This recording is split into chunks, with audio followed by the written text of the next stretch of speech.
Welcome back to your final weekly Monday video for our big launch of book number 2, Influence Redefined.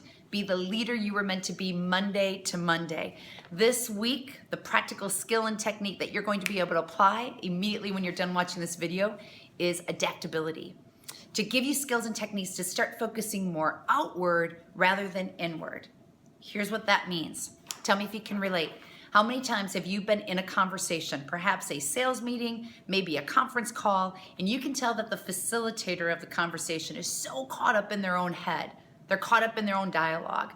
You know this definitely is true when you look around the room, or you can tell over the conference line that half the group is either checking emails, posting social media messages, sending text messages. The other half of the room is having side conversations.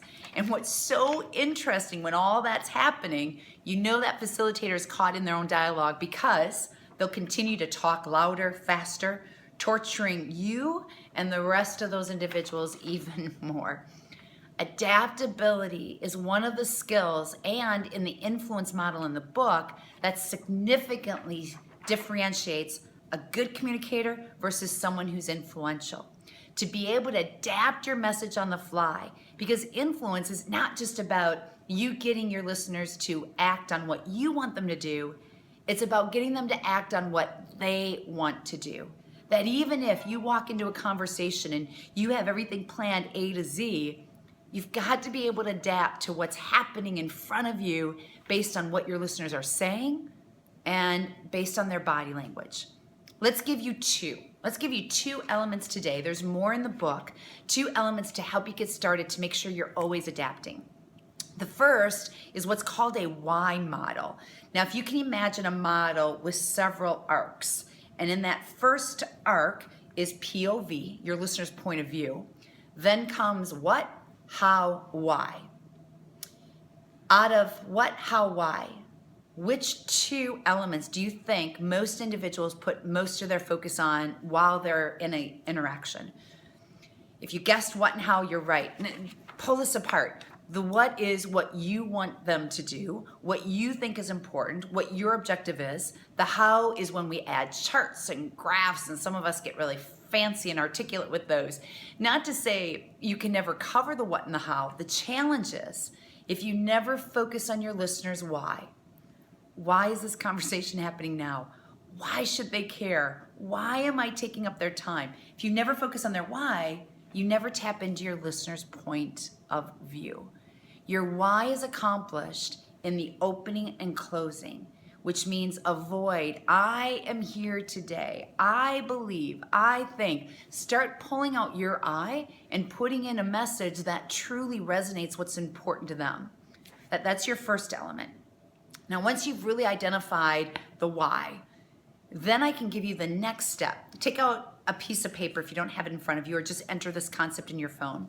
Ask several questions before every interaction, even an email, to make sure that that email is being addressed to the right individuals. First question you should be asking yourself is, what's their knowledge? What is their experience level around my topic? There is nothing worse than when you are being communicated to and you know everything that they're already telling you. You want to make sure you value your listeners' time by telling them what they don't know. Second question you need to be asking yourself is, based on the time frame I have with them and based on what they already know, what do they really need to know so that they can take the action I want them to take in the time frame I have with them? Third, tap into what's their belief around your topic. What's their perspective and their opinion about what your topic does, what it represents. You really run a risk if you don't know that you've got some individuals that think your topic is fluff, they don't want to be there, versus those, they're on the fence, they're willing to listen. You're going to miss the mark. And it's about understanding what their opinion is so that you can choose your words wisely to make sure they resonate with your listeners. One more step. This is a big category, a big question that covers who really are they?